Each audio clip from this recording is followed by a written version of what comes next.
Welcome to, welcome to the voyage of the naughty knots. Okay, I continue to unravel the naughty knot in my little 10-minute talks, and it can never be unraveled in 10 minutes. So I hope you follow my talks and continue your voyage into the mystery and ambiguity of the naughty knot. The naughty knot is not an ordinary knot. This picture here is a Gestalt image of ambiguity. Can you see the princess? Can you see the hag?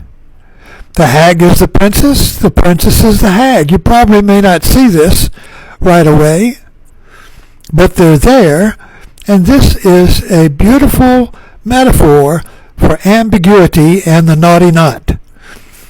A naughty knot is an ambiguous knot because it's either this is this, and this is that, that is that, and that is this. A great naughty knot in art is Laurel and Hardy. Laurel and Hardy is a naughty knot. Every situation, they tie themselves in a knot and they can't get out of it. Each one has good intentions, and yet their good intentions tie themselves in a knot.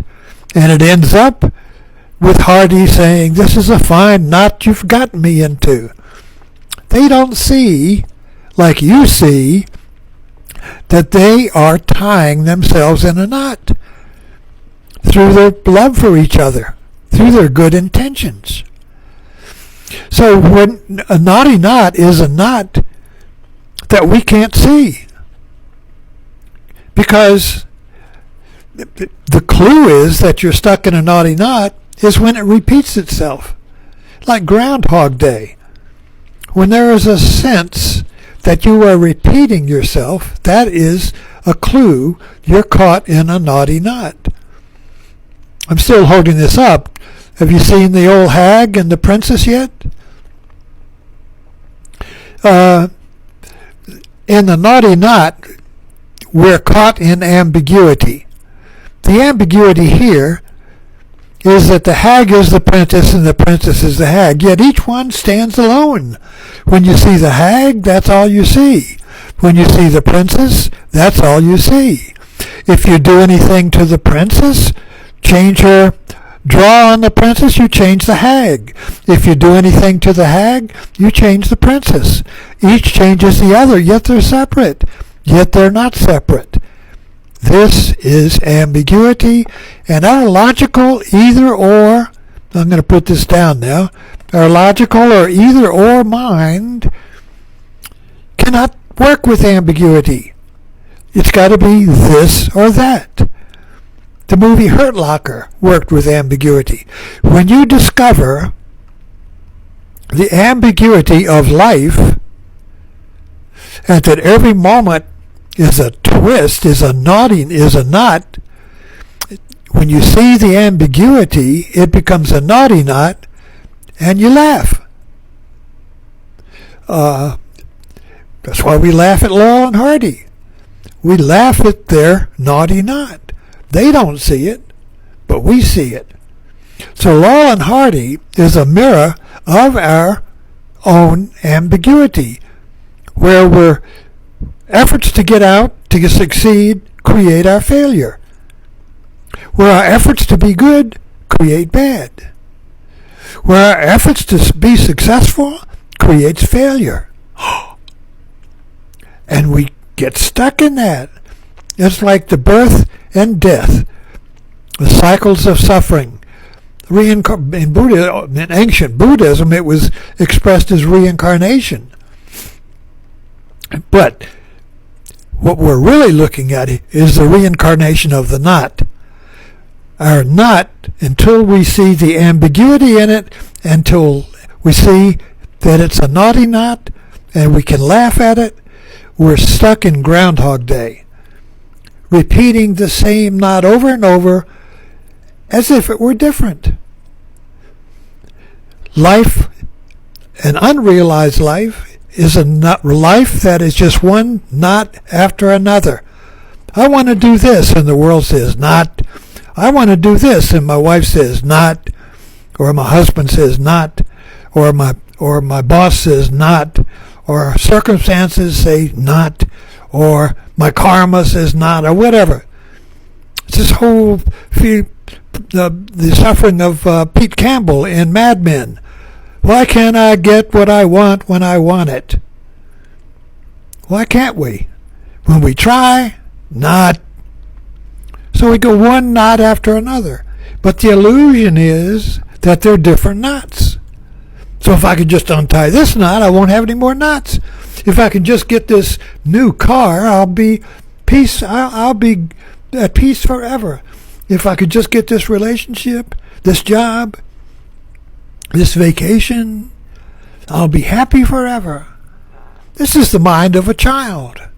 You know how children, adolescents, feel that the mood they're in right now is forever. They have a breakup, love affair, and they feel it's forever. I'll never love again. So the immature mind believes the current state it's in, the current emotional state it's in, is forever. The adult mind says, "Don't worry, this won't last. It'll pass. You see." Pat them on the head, give them a hug. It'll pass. It'll pass. I know you're sad now, you're devastated now, but it'll pass. Well, the adult mind is still stuck in that too, because we think our failures are forever. We don't see the failures as a naughty knot. We don't see the failures as Laurel and Hardy. We don't see the hag as the princess and the princess as the hag. We don't see the ambiguity. Now, you see, when you see both the princess and the hag, you see the ambiguity. If you can only see the hag and you can't see the princess, and you're saying, "I can't see the princess, I can't see the princess," then you're stuck in a knot. You feel the tension. I'm saying, "Can you see the princess?" And you say, no, all I can see is the hag. And I try to see the princess. I try, but I can't see the princess. I'm stuck in a knot. Or I see the princess and I can't see the hag. All I see is the princess. I can't see the hag.